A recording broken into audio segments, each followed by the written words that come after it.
title of the study is Use of Restraints in Psychiatric Hospitals, and Dr. Raga Sandhya and her studies do executive functions predict outcome in remitted bipolar patients.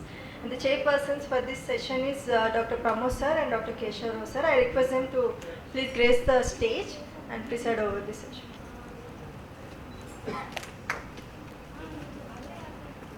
And we have two participants here, Dr. Reshma and Dr. Sandhya. We'll begin with Dr. Reshma's presentation. Dr. Reshma, please come over. And her topic is use of restraint in psychiatric hospital. You have 10 minutes for presentation and 2 minutes for discussion. After end of 8 minutes, we will knock or we will indicate to you. Okay? Private psychiatric hospital.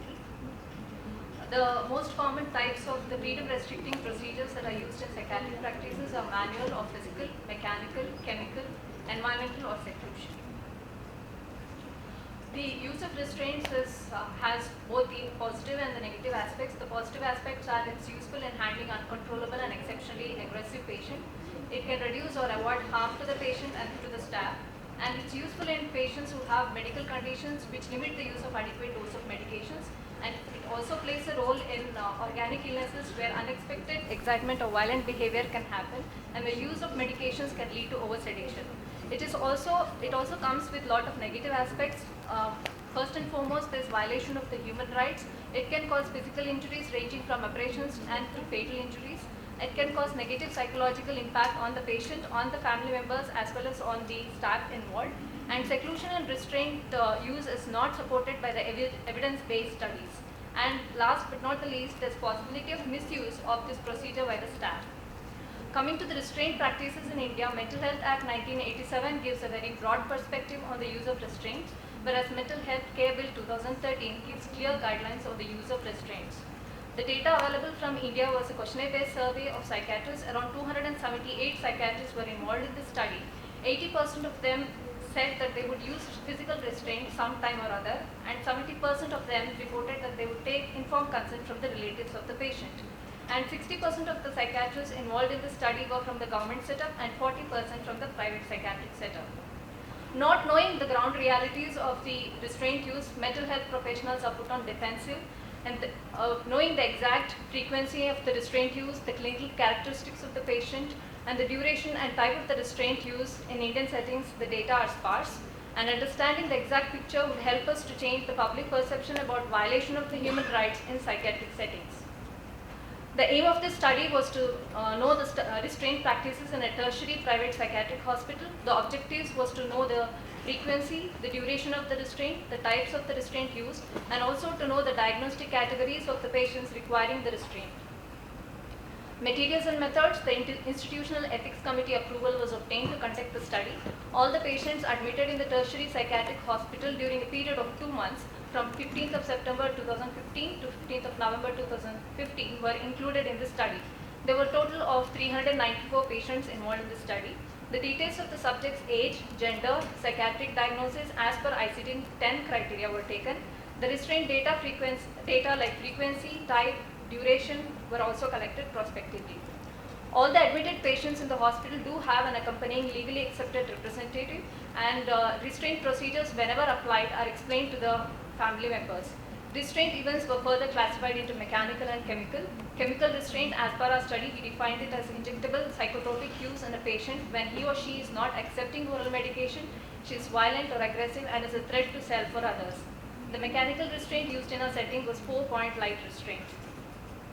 Coming to the results, out of the 394 patients, total of 125 patients required some or the other kind of restraint.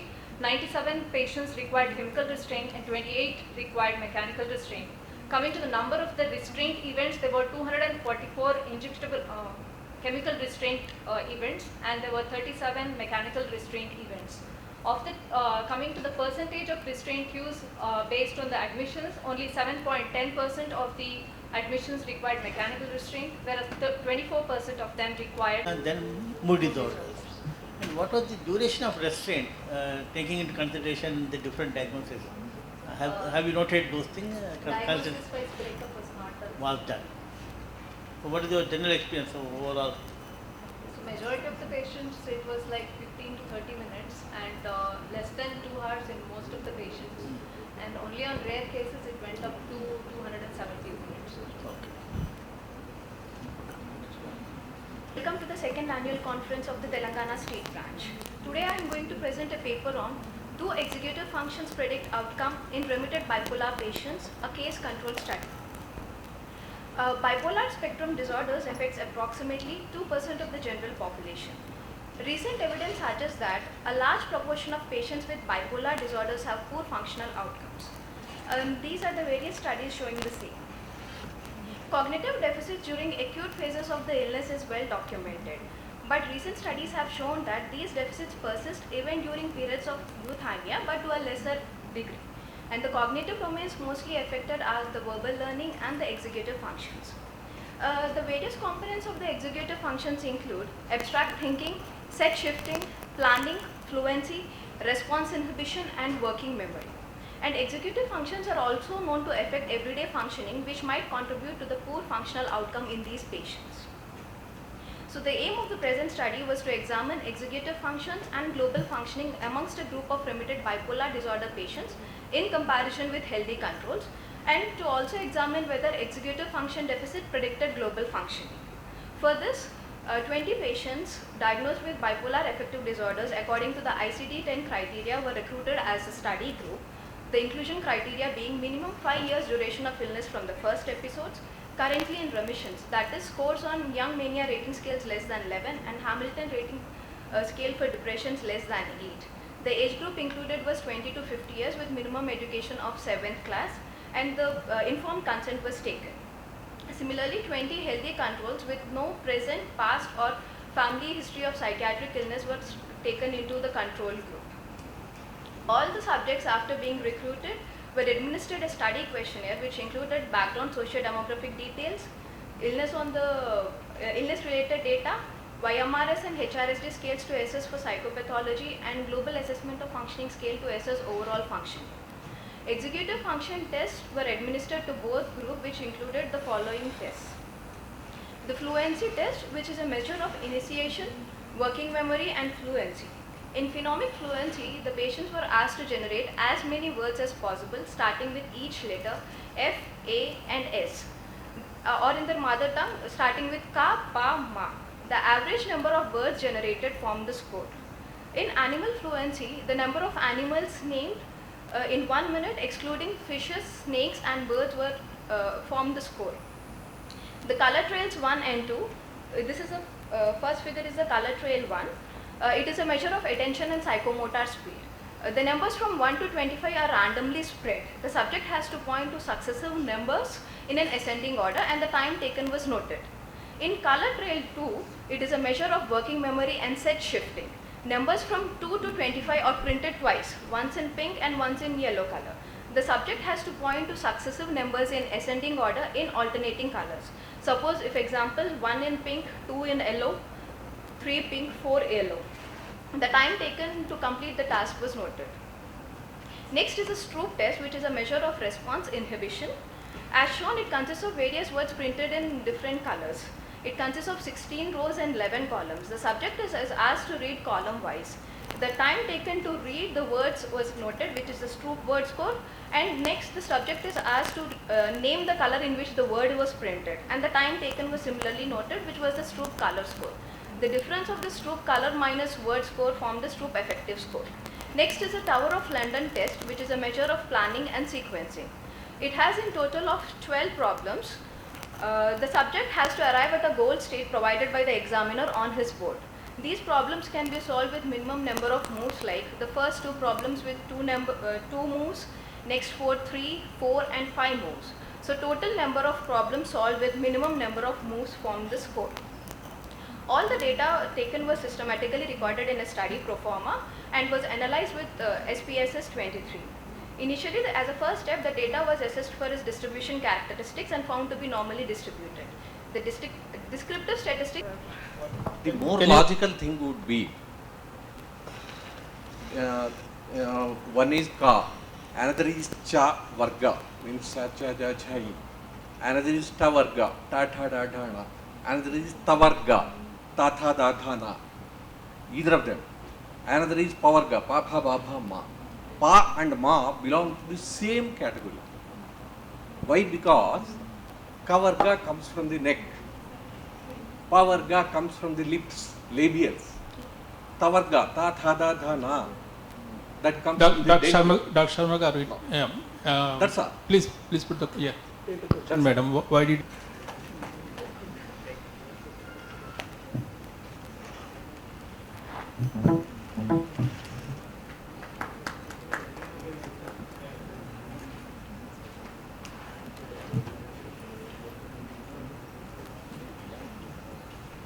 My plan of presentation would be first a few words about background, then methodology of my study, results and discussion, conclusion, limitations and declarations. Coming to the background, sexual dysfunction can be defined as the persistent impairment of a couple's normal or usual patterns of sexual interest and or the response. The sexual dysfunction is common among the general population as studied by Lawman Rosen et al. In 1999. It should to be affecting 43% of the women and 31% of the men. Female sexual dysfunction as such is a complex, multifactorial and multidimensional clinical condition with many etiologies and many pathophysiologic correlations. It's highly prevalent and it has a major effect on the quality of life. But however, the reliable estimate of the incidence and severity of sexual dysfunction in females is difficult to obtain because the patients are unwilling to raise or discuss the issue of sexual health with the health professionals. And also, the healthcare responding to this healthcare need is equally challenging for physicians because of the limited time and insecurities about how and what to ask, and also the lack of knowledge about the therapy options. And due to lack of sexual therapies and limited options for continuing the education result in underdiagnosis and undertreatment of female sexual dysfunction. It is a common problem among women of all ages and has negative effects not only on their quality of life but also on the sexual function and quality of life of their partners.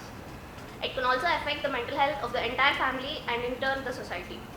And keeping in mind the multidimensional nature of female sexual dysfunction and its consequences, it needs to be recognized in its early stages in order to prevent future consequences and its impacts. But there are only a few studies about the sexual dysfunction among females in India, and in the Indian culture, talking about sex and its related issues is a taboo and spouses are still uncomfortable in sharing the problems with each other. The scientific community in India has been indifferent to the area of human sexuality and its problems. Sexual dysfunction has reported to constitute about 9.2% according to NACRA et al. In 1970 and 13% according to Pagadia et al. Study in 1972 of the psychiatric outpatients. So from public health perspective, there are no large-scale data available. Hence, this study has attempted to identify the association between mental illness and sexual dysfunction among the females. Aims and objectives.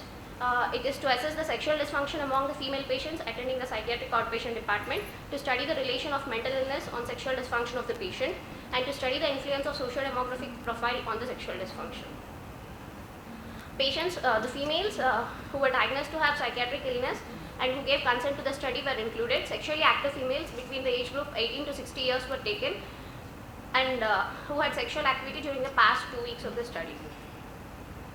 And the patients who have not given the consent and the subjects who are diagnosed with any other medical condition that can cause sexual dysfunction like diabetes mellitus or any spinal cord injury were excluded, and the subjects who were diagnosed to have mental retardation and who were aged below 18 years and above 16 years and sexually inactive females were excluded. Study design in the place. This is a cross-sectional comparative study done in the outpatient department of the tertiary care psychiatric hospital located at Hyderabad, Telangana. Sample collection and size. All the female patients attending the psychiatric outpatient department were selected randomly till the sample size reached 100, and 30 control females would be studied from the community who had no diagnosed mental illness.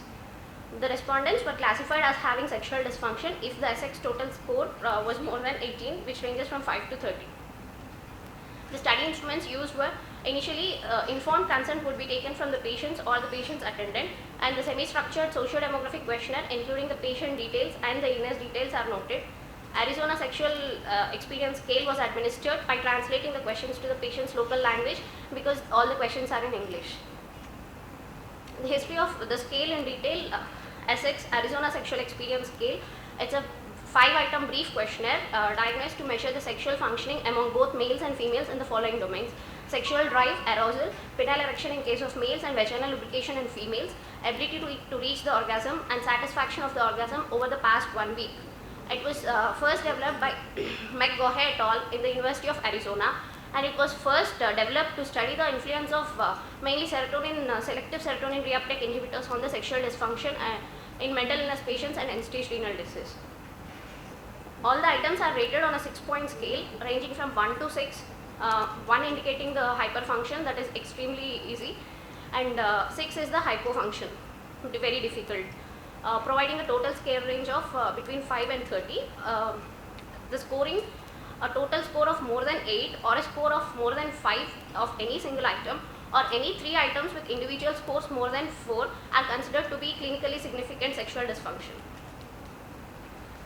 The statistical analysis was performed using SPSS for Windows. Group comparisons, patients and controls were made using the student's t-test and chi-square test where appropriate.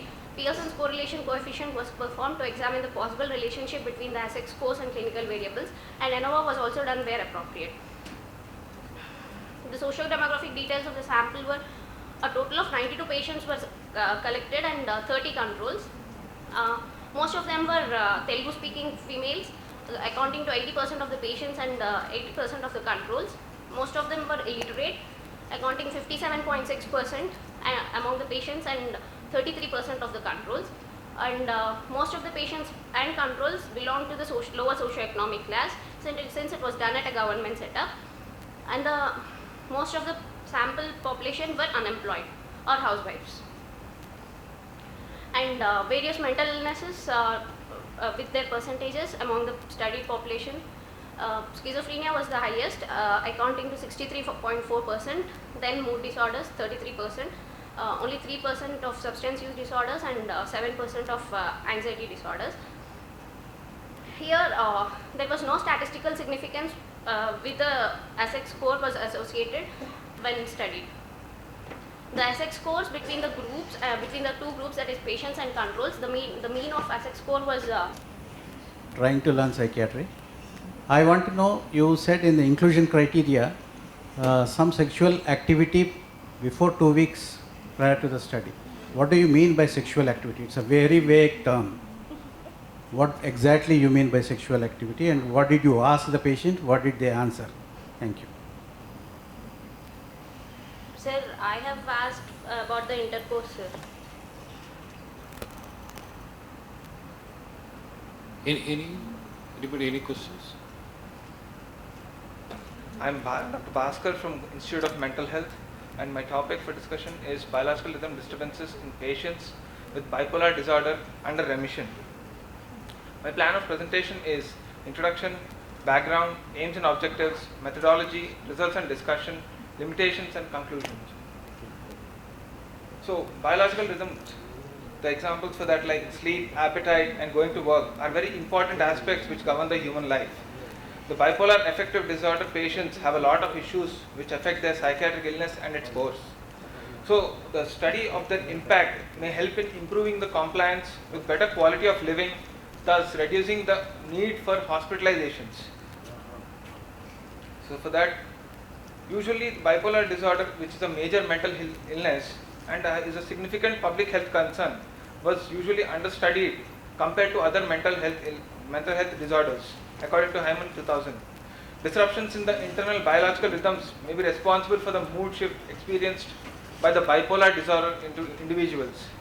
According to social Zeitgeber theory of mood disorders, life events that disrupt social Zeitgebers are defined as daily social rhythms that are hypothesized to disturb circadian rhythms. This will cause precipitation of bipolar symptoms and increase the risk of relapses. Social rhythms are defined as like attendance at work, engagement in various social activities or recreation and exercise, which definitely affect the circadian regularity. There is a delayed circadian phase of melatonin secretion which is reported in euthymic bipolar patients and depressive patients. Sleep disturbances and instability of circadian rhythms continue when mood disorder patients are not acutely ill too. Holland and Thays had suggested that individuals keeping regular daily schedules might be able to invoke an artificial control over the biological rhythms and may promote internal synchronization of the circadian rhythms in individuals at risk. genes and their polymorphisms are also considered to affect the molecular and the biological clock. Individuals at risk for bipolar disorder like hypomanic personalities and subsyndromal bipolar symptoms also exhibit a lower social rhythm regularity. There are very few studies which have assessed the biological rhythms in remitted bipolar patients. Most of them investigated the sleep function exclusively. So main objective which I was thinking about was to study the social demographic profile and the clinical variables of the bipolar disorder patients who are under remission. The current study was carried out to assess the biological rhythms in remitted patients and also to investigate the possible correlations between biological rhythms, clinical course of illness and residual mood symptoms in an Indian psychiatric hospital setting. The methodology. The sample size consists of patients, 30 patients who were enrolled from the tertiary care hospital in Hyderabad, Telangana. Informed consent was taken. The inclusion criteria was age greater than 18 years and fulfilling the diagnosis according to ICD-10 for the bipolar affective disorder. They were and also meeting the remission criteria defined as like score less than 8 on the 17-item Hamilton Depression Scale and less than 5 on the YMRS Young's Mania Rating Scale for at least 2 months prior to the assessment. 30 control patients, participants were matched according to age, gender and education with no psychiatric disorders. Both patients were recruited from the hospital catchment area to ensure similar socio-economic pattern between the groups. So the main instrument which was used was the biological rhythm. This paper is about metabolic syndrome in long-term psychiatric inpatients. Metabolic syndrome is named as a cluster of metabolic risk factors which increase the likelihood of other long-term non-communicable illnesses. It is a pro-thrombotic and pro-inflammatory state which is considered as a red flag sign and doubles the risk of other diseases like diabetes mellitus, cardiac disease and stroke. It reduces the life expectancy by 20% and the mortality gap would be 20 years. And 20% of normal Indian adult population are diagnosed with metabolic syndrome. There are various defining criteria to define metabolic syndrome, but the key components in all the criteria remain the same. Central obesity is the most important factor in formation of metabolic syndrome, and because central obesity is more reliable than BMI as it indicates only fat content in the body, and also the central fat is insulin resistant.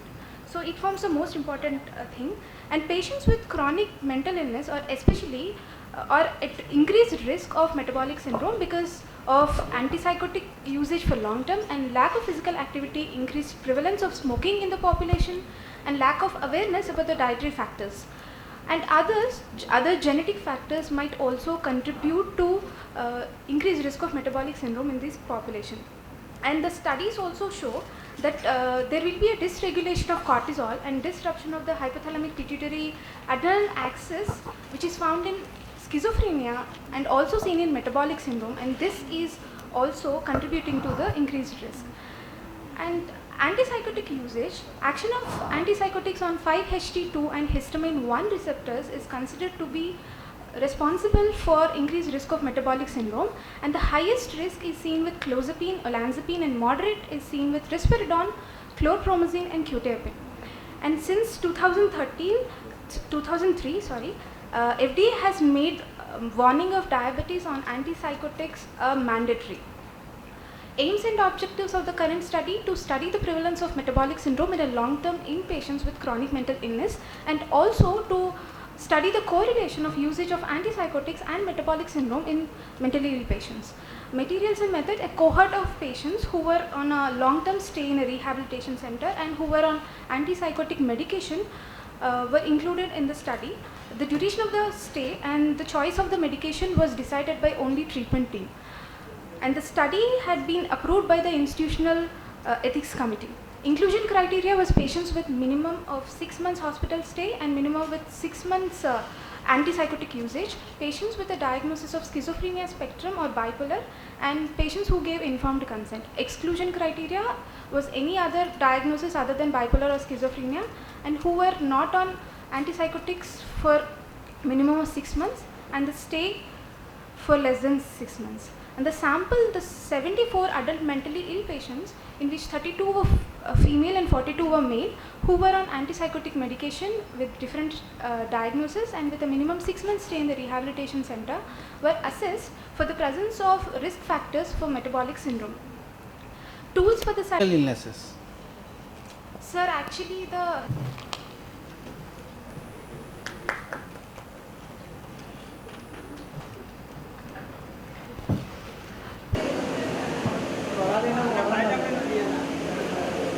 graphics